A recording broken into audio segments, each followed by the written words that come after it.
Dan Jones is an honest and hard-working bloke, the product of an equally decent family. 8 years ago, he met the woman he thought he'd spend the rest of his life with. Her name is Sarah Jane Parkinson. Together, she and Dan planned their wedding and started building a house. But just as life was looking so good, Parkinson started making up vile stories about her fiancé. She went to police, accusing Dan of despicable domestic violence and rape. He strenuously denied the allegations, but to no avail. It would take 6 long years and cost hundreds of thousands of dollars before the truth was finally revealed, that the woman Dan thought loved him wasn't a victim, but a pathological liar. Dan Jones lived every man's nightmare. Falsely accused of rape by the woman who claimed to love him. You've gone from meeting this innocent, sweet girl to this premeditated monster. Sarah Jane Parkinson had a big smile and a little girl's voice. When Daniel attacked me, which hid a wicked heart. Hand on my heart, I know it was Daniel. I recognised him. When her cunning web of lies brought down her fiancé, She just flipped like a complete stranger. she turned on his parents. You went to war. Yep, this was a battle. Identify your enemy, know who they are, marshal them, corral them, and finish them. But gullible police believed Parkinson's despicable claims. The incarceration of someone is supposed to be the last resort of the law. Dan Jones was thrown into jail. Yeah, his last words to me on that phone call were, "I love you, son," and I could hear his voice breaking. The Jones family destroyed. My only dream in life, Liz, was to have a nice little house with my family around me. That's all I ever wanted. I didn't think that was a lot to ask. With all hope lost, it took one good cop to finally unmask this serial liar. And as criminals go, how do you class her? She'd be up with the worst.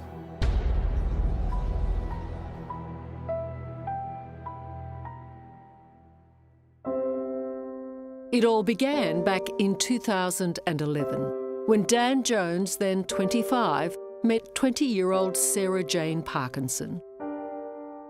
He was an AFP officer working as a dog handler, and she was an airline employee. They fell in love and within months were planning their wedding and building a house. She was very kind of girly and cute and innocent and very kind of a little bit old-fashioned as well. Like she always, dressed very nicely. She always wore, nice dresses and like frocks and all that kind of thing. She was immaculate. Her dress, her appearance, her manners, everything was just perfect. Mum always used to tell the story about going down to the washing machine or something and be a toad. I had a cane toad waiting for me. Yeah, in the lawn. They don't come more solid than the Jones family. Michelle, a librarian, and Ian, a former Navy engineer, had been married 30 years, and they wished the same for their son. The family welcomed Parkinson into their hearts and home. But within a year, they began to doubt Dan's dream girl. She didn't have friends, and her many stories about her troubled past worried them. She was raped by apparently from one of her friend's fathers. A Turkish diplomat apparently raped her as well, but fled the country before charges were laid. And yeah, apparently there's been a few other boyfriends that have been abusive. She has had a bad run of boyfriends. Any suspicions, though, were outweighed by sympathy, and Dan forged ahead with their plans together. But it all changed in 2012, when Sarah Jane Parkinson started a new job at Queen Bee Anne Police Station as a clerical assistant. She started staying out with work colleagues, and it's where she met her new lover, a New South Wales policeman. Parkinson soon began weaving an intricate web of lies, claiming that she was a victim of domestic violence. When Parkinson came to work with bruises, police said she told them that Dan was abusing her. What she failed to mention was that she suffered a heart condition which made her dizzy, and tunnel vision, all of which contributed to a series of household accidents and injuries. She was always clumsy, and we always kind of used to make a bit of a joke. So every time she'd have like a fall or she'd hurt herself or walk into something, you know, she'd laugh it off and it'd be just typical Sarah. That's just what she did. But what she was doing was giving herself a bruise or a mark that she could then weave into her tale. You had no idea that behind the scenes you were being portrayed as a violent man. I had no idea. No idea whatsoever. The first Dan knew the police were investigating him was nearly 2 years into their relationship, when Sarah Jane Parkinson's boss, Inspector Anthony Hill, called him to Queanbeyan Police Station for what he called a chat. Dan decided to take his dad Ian along with him. You walk inside and you find out... Yep. What? They want to put a AVO against me for abusing Sarah. And your response is? I was like, well, I haven't done anything. You know, I was furious. I'm sitting there going, for what? Good old Inspector Hill said that he had 5 people that he would be willing to put up on the witness stand against me if I was to fight it. 5 witnesses? Apparently 5 witnesses to events that never took place.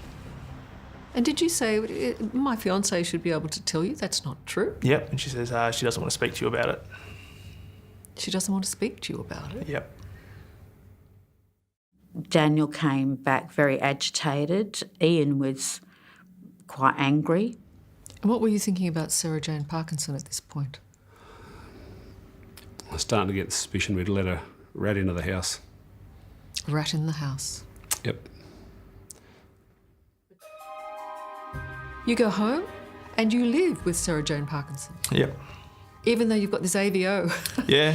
saying that you're a monster, you're a violent man, Yep. and she's your victim. Yep. Parkinson blames her overprotective police colleagues for the AVO, and Dan believes her. And she's unequivocal about Dan's innocence when Ian Jones, the decent dad, asks his prospective daughter-in-law if there's any truth to the allegations the police are making. I actually queried her directly about it by herself, and she's, no, there's nothing. Daniel's never hurt me. I can't imagine he ever would. He loves me, I love him. But it rang hollow. She looked you in the eye and said Yep. this? Yeah, she's an accomplished liar. Dan and Parkinson continue their lives together. He knows he's innocent, but he's beginning to have other concerns. You're suspecting that she might be cheating? Yeah, with, you know, some of the mobile phone messages and ringing and late at night. You confront Sarah Jane. Yep. What'd you say? I said, so you're cheating on me. What did she say? And her body language said it all. You must have felt crushed. I was crushed, but I was more angry at the moment. I was just furious, you know. I just built a house, you know.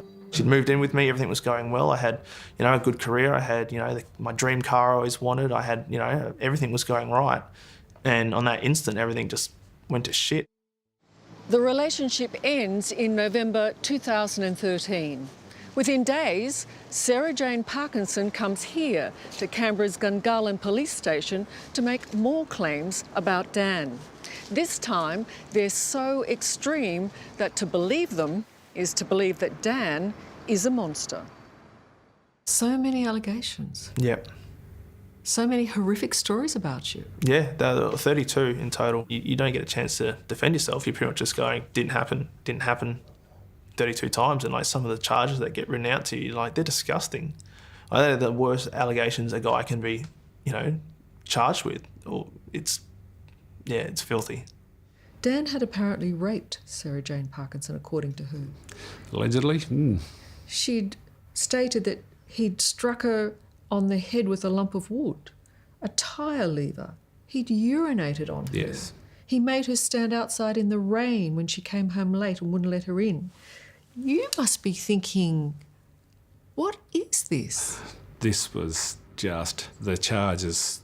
I was reading through it. I mean, they were horrific allegations, some of the worst in the domestic violence you'd see. And that just makes me furious. You've gone from, you know, meeting this innocent, sweet girl to this premeditated monster who's capable of making all these allegations against you without a care in the world and thinks you can get away with it. And you just sit there and go, who's this person? Yeah, who is this person? Yeah, it was just, she just flipped. She was like a complete stranger. On Christmas Eve 2013, Dan Jones' world falls apart.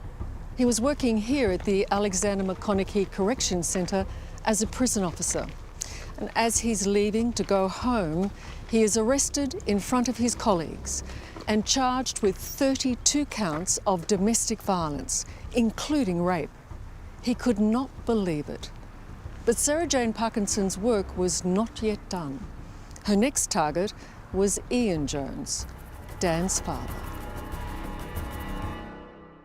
Coming up, We are in the fight of our lives. a family under siege He's going to end up in jail for 18 to 20 years. plan their fight back. You went to This was, war. this was a battle. But is it enough to stop Parkinson's deceit? She alleged. You'd come to her home, rammed her head into a retaining wall, kicked her, and you raped her. Apparently so. That's next on 60 Minutes.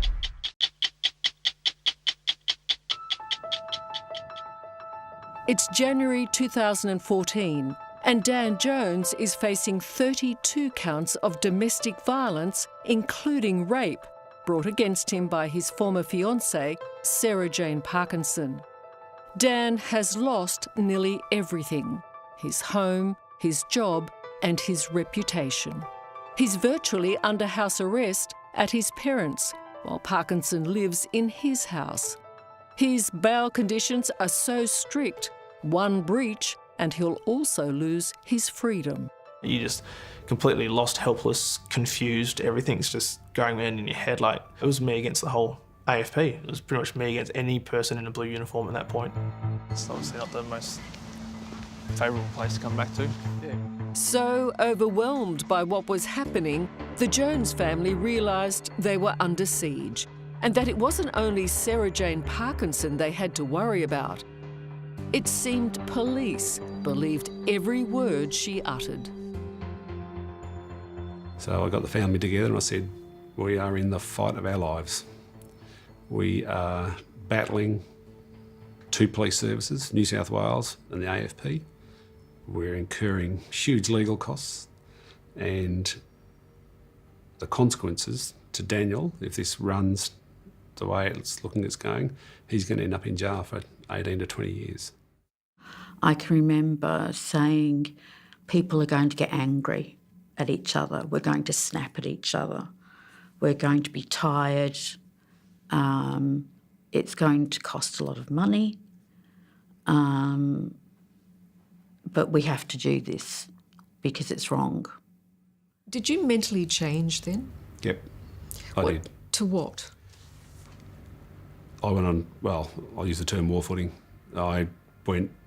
Everything was about achieving my goal, which was proving Daniel innocent and having Sarah Jane and the police held to account. That was your focus? Yep. You went to war? This was a battle. That's how I treated it. It was only one way to do it: identify your enemy, know who they are, marshal them, corral them, and finish them. If there was a battle, the front line was here, the Australian Federal Police Station at Gungahlin. It's here that Sarah Jane Parkinson found a willing ear. In particular, AFP Acting Sergeant Scott Corcoran. He was the first to investigate the allegations against Dan. Corcoran has since left the force.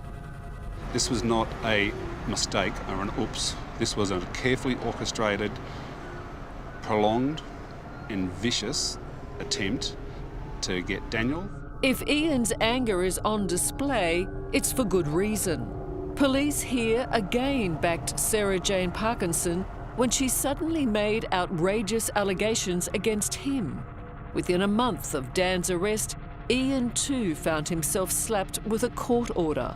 One breach of that order, and he could also be sent to jail, something he believed Parkinson was aiming for. We had an enemy, and I do mean an enemy. We were literally besieged. You're looking at the cameras, which are still here. They're still here. In response, the Jones family went into defence mode, setting up cameras both in and outside their home to protect themselves against any false allegation by Parkinson. There's still a camera here with the front door. Michelle and Ian began obsessively compiling proof of their every move, keeping receipts and ensuring CCTV cameras could identify them, and writing detailed diaries. Amy was at work, that was my daughter-in-law. Stayed until about 10 p.m. for home, and then home for 10:37 p.m. It's quite precise, isn't it? And while the Jones family lived under siege, Sarah Jane Parkinson set up her new life with her policeman lover, taking up residence in the home Dan had built. You were wiped out and another one came in? Yep, and I was paying for a mortgage for him and his 3 kids to live in my house. They moved into your house. Yep. And life went on. Yep. And you... Yep, they had everything I ever worked for and I had nothing. Before we knew what was going on, we had 4 plainclothes detectives coming up the driveway. For this family that had only ever done things by the book, Parkinson's next move was incomprehensible. On March 21st, 2014, a posse of police officers arrived at the Jones home to arrest Dan. And as soon as I made a turn to go inside the house to get my phone so I could call the lawyers, they just jumped the gate and just slammed Daniel up against the wall here. So there were 4 men on top of Daniel making the arrest. And I had no idea what was going on. They didn't tell me I was being arrested, they didn't tell me what for. She's screaming, you're shouting. I'm telling you to get back in the house and lock the door. Did not let them in. I thought, here we go. Today's the day. This is where it starts. This is where it's really going to get difficult. Dan was charged with yet another sexual assault of Sarah Jane Parkinson. A story she would add more and more shocking detail to over the coming week. Parkinson's final account was of a violent and horrific rape. You'd come to her home, rammed her head into a retaining wall. You jumped on top of her. You had forced her to open up a condom packet. You kicked her and you raped her. Apparently. That's quite an allegation. It's a big one. And utterly untrue. What no one realised was that this photograph of Dan holding his nephew Hunter was proof that he couldn't have done it. It was taken earlier on the day of his arrest by his sister-in-law. Crucially stamped with date, time and location, it showed Dan could not have been anywhere near Parkinson at the time she claimed he'd raped her.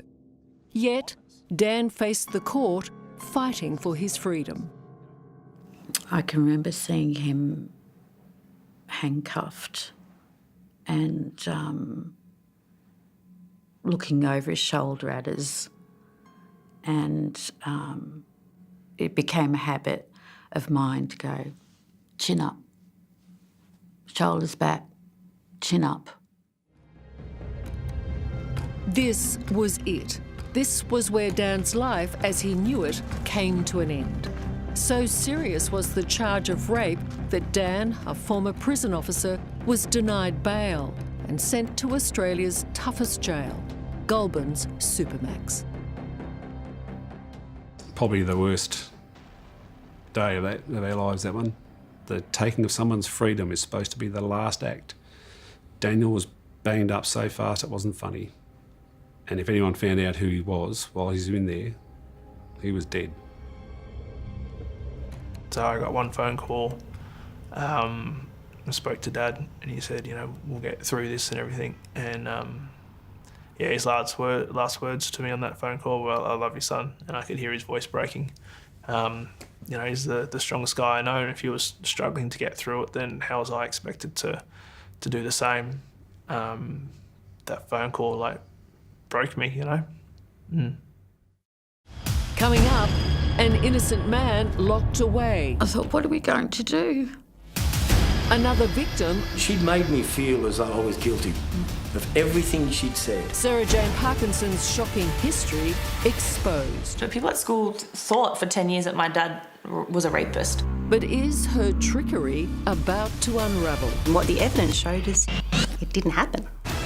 That's next on 60 Minutes.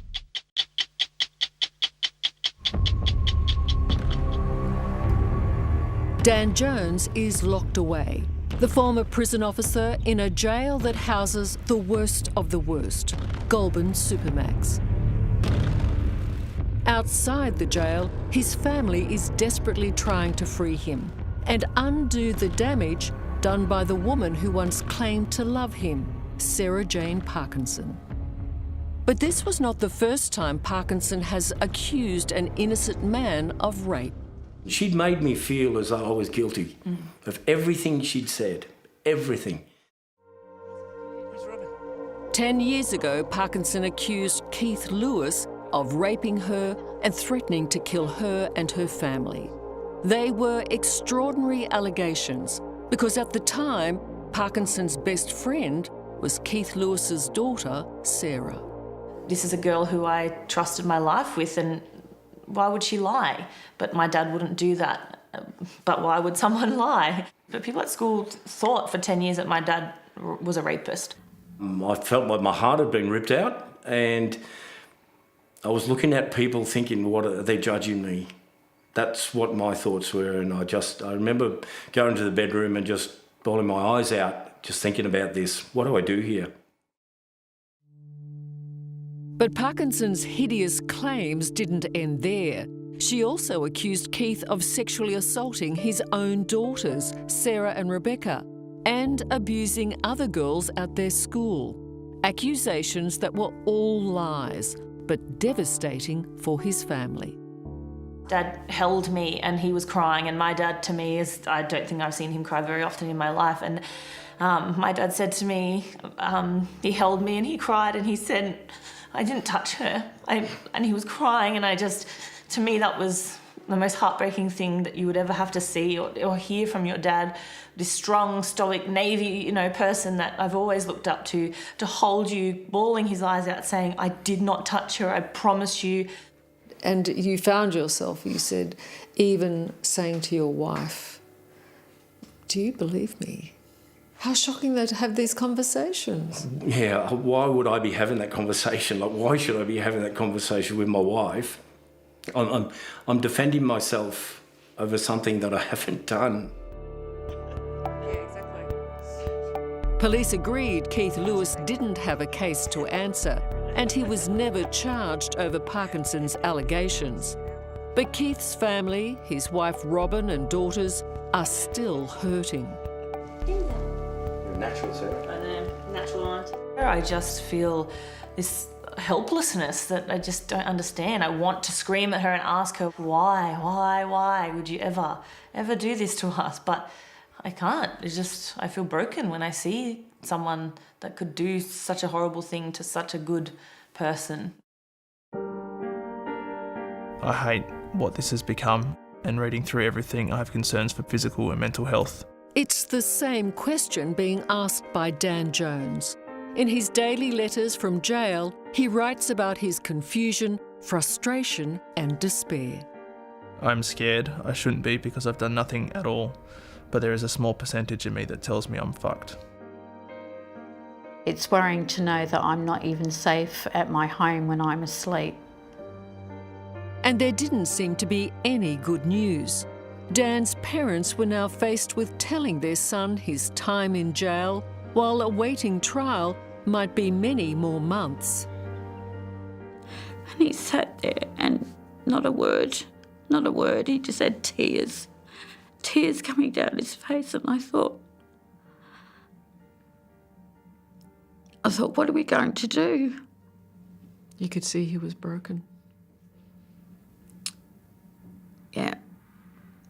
That was a terrible day to have to tell him that he might have to stay longer. This whole jail business was terrifying and distressing. You had to do things like do his will for him?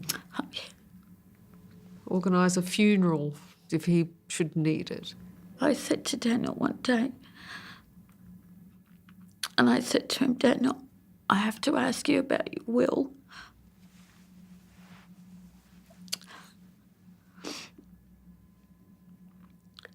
And because we knew it was dangerous, him being in there.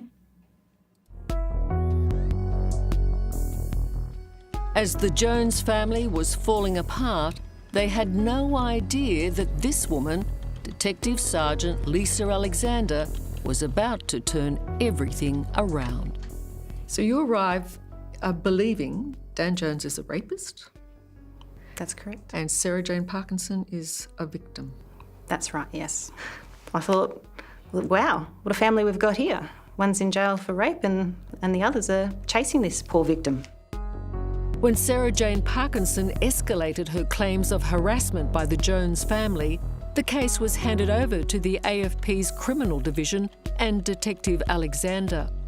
It wasn't long before Parkinson, the long-suffering victim, would be viewed as a suspect. She had been believed by everyone prior to you. A whole police force had backed her. It's fair to say she didn't expect not to be believed. Am I right? There you are, yeah. She'd been believed. And I believed her until the evidence started to show something different. How important was Lisa Alexander?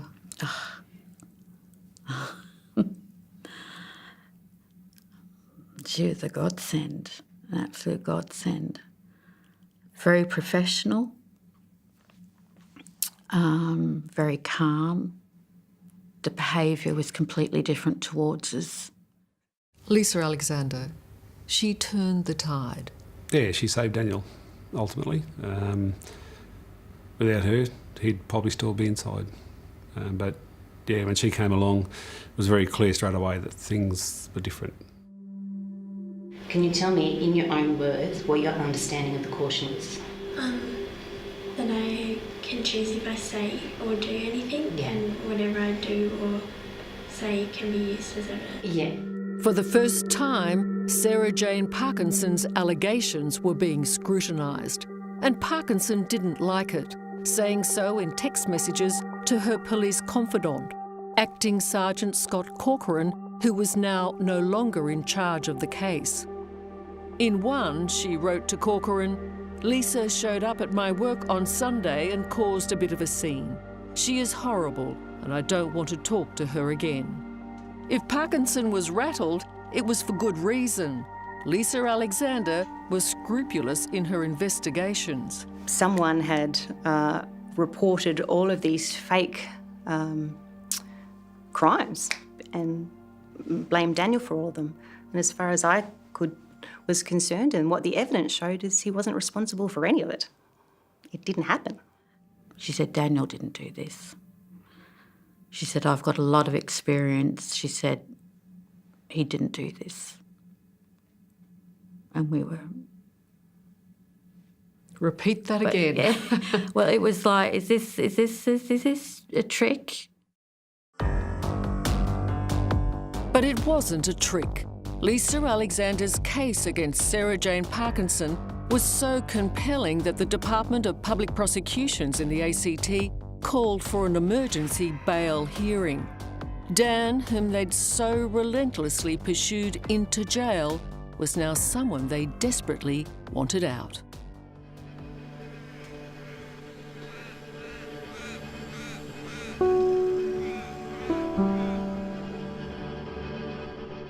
And after 4.5 long months, Dan was released. Even now, for Ian and Michelle, coming back to remember that moment is too much.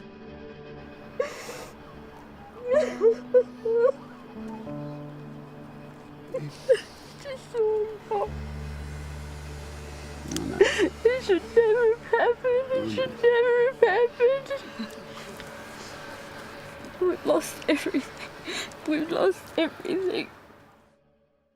Coming up, how a good cop I was horrified. exposed Sarah Jane Parkinson's lies. There's a person who's innocent. But is it too little, It has ruined us. irreparable? Too late for the Jones family? That's next on 60 Minutes.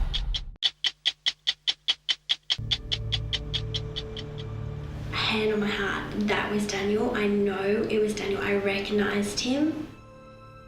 Late July 2014, Sarah Jane Parkinson now finds herself in the hot seat, being questioned by the cop who would finally bring her undone, Detective Sergeant Lisa Alexander. So you're saying that you drove past their house. Doesn't make any sense. I know, I just...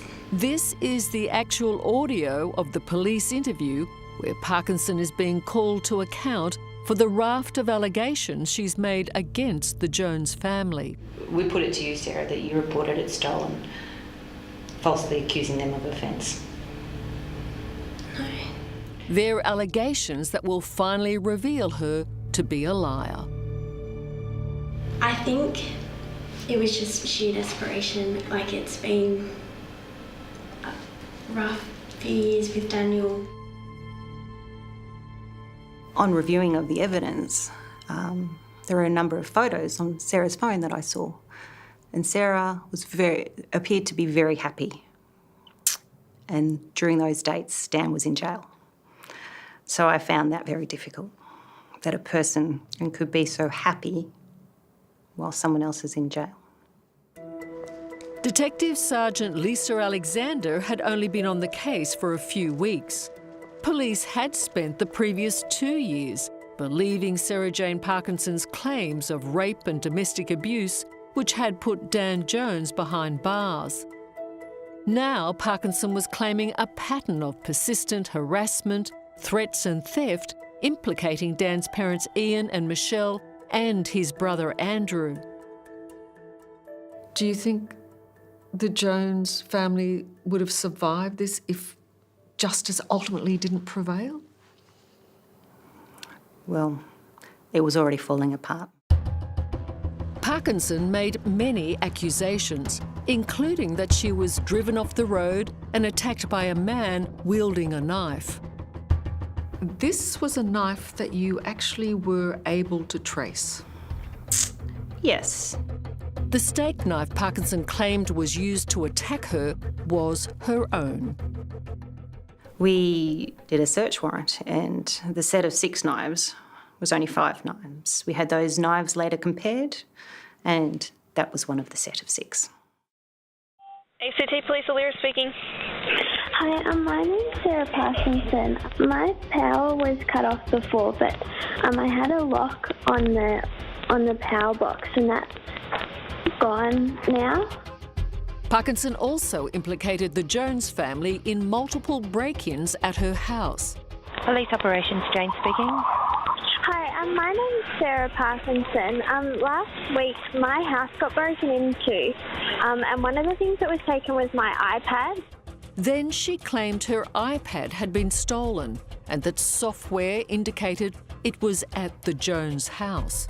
It's a bit of an ongoing thing at the moment. I'm giving evidence in a trial against my ex-partner, and his family's been harassing me, and the house has been broken into 8 times.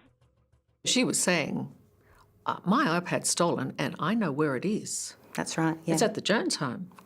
Yeah. But she had a GPS tracker on her car, is that right? She did, yes. It's almost eerie to see a lie unmasked so easily as this GPS track of Parkinson's car. What did that show? Showed that someone drove from Sarah's house to the Joneses' house. That was Sarah Jane Parkinson planting the iPad outside the Jones family. Yes, it was. House. So the lies are mounting. Yeah. The lies kept coming. This time, Parkinson claimed that someone had broken into her car at work. And again, probably the Jones family, she said. But CCTV footage showed Parkinson briefly leaving work and unlocking her own car to set up the story of a break-in. On review of that footage, it showed that no one had broken into Sarah's car that day. We watched all the footage, and it was clear to me by the end of watching that footage that Sarah had lied. So I thought, if she's lied to me, perhaps she's lied to the earlier investigators. What do you feel when, as a police officer, when you have that thought? Oh, my blood ran cold. I was horrified that that may be the case. What Lisa Alexander proved was that Sarah Jane Parkinson was nothing more than a serial liar. Daniel was my issue then, so it was, she's lying to me. She's lied to me now on 4 occasions. There's probably an innocent person in jail. Coming up, My only dream in life, Liz, was to have a nice little house with my family around me. That's all I ever wanted. I didn't think that was a lot to ask. it's not. The cost of innocence. Sarah Jane Parkinson will probably watch this. Is there anything you want to say to her? That's next on 60 Minutes.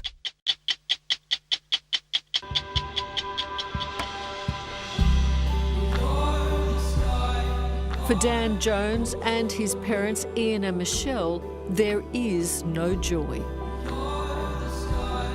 With all charges against Dan dropped, the nightmare that's been inflicted upon them by Sarah Jane Parkinson is now laid bare. The years of fighting to prove Dan's innocence has quite literally destroyed them. Can you put into words what these last 6 years have been like?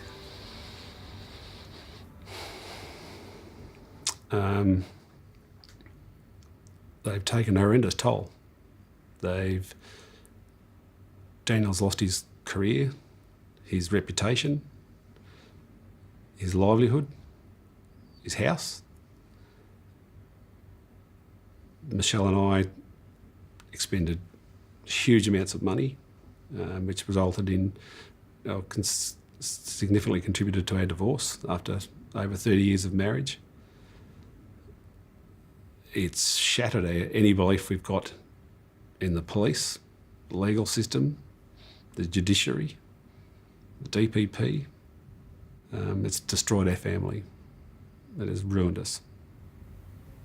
Is it irreparable?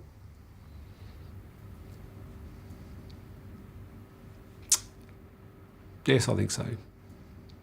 So who is Sarah Jane Parkinson then? I think she's a lying, vindictive, cancerous human that should not be around other people at all.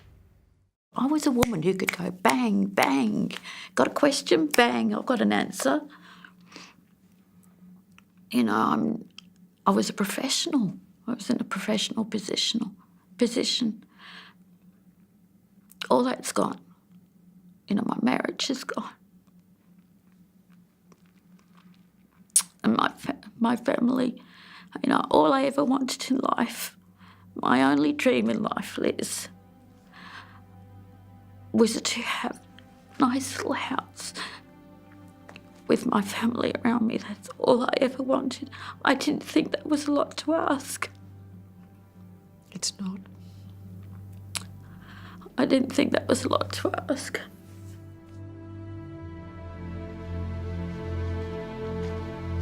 For 5 years, Parkinson vigorously fought the charges brought against her by Detective Lisa Alexander of falsely accusing Dan Jones of rape and abuse.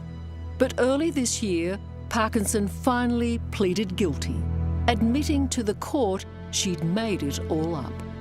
She was sentenced to prison for 3 years and 1 month. At least 2 of those years will be spent behind bars. So why did she do it? Well, according to the DPP, Parkinson was motivated by greed. The house that Dan built and money she hoped to get when Dan was locked away for years. She saw a comfortable family with some savings. And she wanted it. And she almost got it. She did. She almost got it. So for Lisa Alexander, she didn't count on Lisa. And as criminals go, how do you class her? She'd be up with the worst. I think it's appalling what she did. I think it's awful that anybody could do that to another person. I can't fathom what she did. The fact that Sarah Jane Parkinson was, as the court described, a pathological liar is shocking enough. But the question the Jones family wants answered is, why was she able to cause so much damage? Why didn't police stop her earlier? And why didn't the DPP test the evidence the police claimed they had? This was a failure at every point. The police, the legal profession, the judiciary, the DPP, every single point this was a failure. And a catastrophic Yes, failure. Catastrophic failure. The magistrate said Sarah Jane Parkinson's relationship with police may have emboldened her. It may have. Because she hadn't been challenged. Sarah, in my opinion, knew the system. There are many protections put in place for real victims of domestic violence and sexual assault. And my opinion is that Sarah knew them and she abused them. What is the overriding emotion you carry with you? Anger. And I've survived on anger for 6 years. It's not yet abated. I don't know that it will, unless possibly people are held to account. Dan was never guilty, but proving his innocence cost the Jones family more than $600,000 and everything they owned. It's money they should never have had to spend. And despite the family's pleas, it's money none of the authorities involved are willing to repay. You know, obviously, without Mum and Dad's financial backing, then, you know, I'd be in jail, simple as that. So, yeah, I want Mum and Dad to have what they lost and being compensated for everything that's happened. I mean, it's torn our family apart. Sarah destroyed that family. It's awful what happened to the Joneses. I can't even imagine what it would be like. But they are good people, and she destroyed that family. And Dan didn't do anything to cause this. He did absolutely nothing. Nothing. Dan Jones is now living in Perth, Zigzag. Yeah. No. as far from Canberra as he can possibly get. And remarkably, he's found love again with his new girlfriend, Bridget. But Dan's story has left them all with deep and lingering emotional scars, Dad? Yeah. Mum, I think there's like a... all caused by one person, Sarah Jane Parkinson. Would you like to say something to her? I don't think I can say it on camera.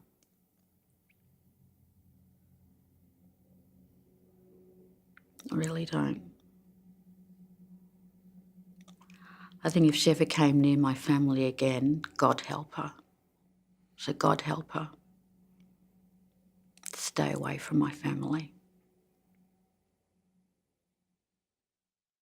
Sarah Jane Parkinson will probably watch this. Mm. Is there anything you want to say to her? No. And there's one more insult for the Jones family, the real victims of this crime. Despite what they've been through, they don't qualify for any compensation. Their only hope now rests with the ACT government authorising a special payment. No word yet, but we'll let you know if it happens. Hello, I'm Liz Hayes. Thanks for watching. To keep up with the latest from 60 Minutes Australia, make sure you subscribe to our channel. You can also download the 9 Now app for full episodes and other exclusive 60 Minutes content.